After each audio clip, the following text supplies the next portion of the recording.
died? And how can we prove this?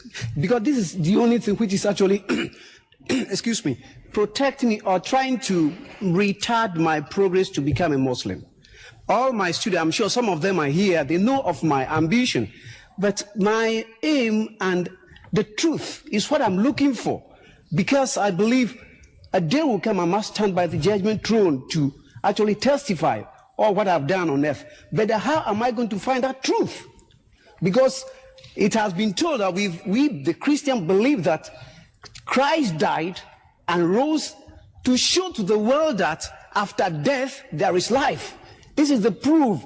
But if I can just have that, hallelujah, I would turn tonight to be a Muslim. I prove this to you. The brother said, now if he can be made certain that this crucifixion didn't take place, he is prepared to accept Islam tonight. Let us see. Man says, I want to find the truth. But generally, they close their eyes, they say, I want to see the sun. And I don't see the sun because his eyes are closed. And he doesn't want to open the eyes. He's terrified to open the eyes. Nobody can help him. No million suns can help him to see the light if he keeps his eyes closed. But now, if he opens himself to say, let's have a look. What does the book say? The book says, Luke chapter 24, verse 36, that Jesus returns to that upper room where they had the Last Supper. The Christian knows what I'm talking about. Before his alleged crucifixion, Jesus went to that upper room in Jerusalem, and with his disciples they had the Last Supper. So after his alleged crucifixion, Jesus returns after 3 days. And he goes into this room, and his disciples are there, 10 of them are there. And he wishes them in Hebrew, Shalom Aleichem, same as Salam Alaikum in Arabic. When he said, peace be unto you, Salam Alaikum, his disciples were terrified.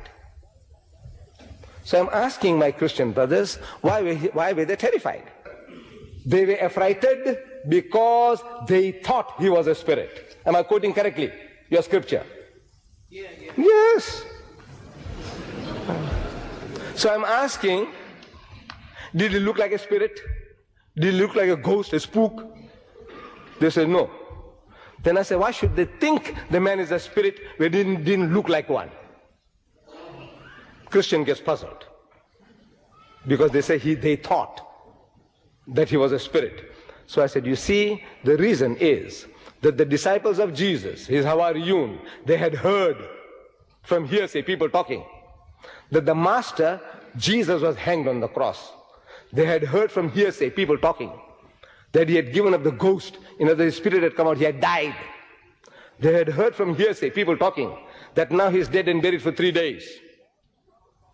All the knowledge is from hearsay, people talking, because Mark chapter 14 verse 50, he tells us that at the most critical juncture in the life of Jesus, all his disciples forsook him and fled. All.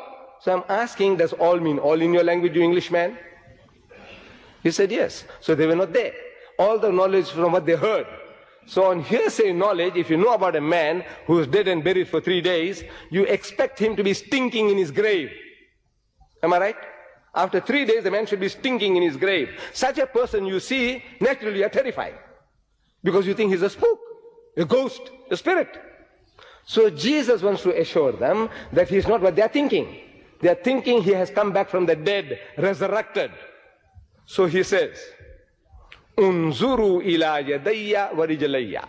Says, behold my hands and my feet. Inni ana huwa. I am the same fellow man. What's wrong with you fools? Can't you see? Inni, most certainly I, ana huwa. Husuni wanzuru. Say, handle me and see. فَإِنَّ الرُّوحَ لَيْسَ لَهُ لَمٌ وَإِزَامٌ. For a spirit has no flesh and bones, as you see me have. And they felt him. And they believed not for joy. Means they were overjoyed. And wondered, what happened, man? We thought the man was dead and buried. So he says, to assure them further, that this is not what they're thinking, he says, أَإِنْدَكُمْ هَاهُنَا طَعَامٌ. Have you got here anything to eat? فَنَاوَلُوهُ جُزْءًا مِّن سَمَكٍ وَشَيْئًا مِّن شَهَدِ عَسَلٍ فَأَخَذَا وَأَكَلَ قُدَّامَهُمْ. And they gave him a piece of broiled fish and a honeycomb, and he took it and he ate in the very sight to prove what? There is a ghost, he's a spook, he's a spirit. What is he proving? I'm a same fellow man, damn fools, what are you afraid of me for? This is what he's proving to them. He's telling them that he's not what you are thinking. And yet you said, no, he is. He said he's not a spirit, you say he is. Amazing, amazing sense of logic reasoning. The man is telling you, I'm not, you say he is. Jesus says, I'm not God, I'm a servant of God, you say, no, he's God. Jesus says, I don't know about the Yawm al-Qiyamah, they say, no, he knows. Jesus says, I can't do everything of my own self, they say, no, he can do everything. I say, what's wrong with you people? The man is telling you, I don't know. The man is telling you, I'm the same fellow. And you say, no, he's a spirit. He says, he's not a spirit, you say, he's a spirit. I want to know whether you understand English. I don't know Ghanaian, otherwise I've told you in the Ghanaian language. Okay? A spirit has no flesh and bones. Why does he tell you a spirit has no flesh and bones? Look, it's an axiomatic truth. Everybody agrees. Whether Hindu, Jew, atheist, agnostic, spirit has no flesh and bones. So why must he tell you that? Because you are thinking that he is. He said he is not that. And he's eating broiled fish and honeycomb. Do resurrected bodies eat broiled fish and honeycomb? Do they? That when we wake up, Yawm al-Qiyamah, everybody eating broiled fish and honeycomb? Is that what it is? So what is this? The man is telling you he is not, and you say, no, he is. I said, this is this. The Quran discussed. Jesus said, seeing they see not, hearing they hear not, neither do they understand. The Quran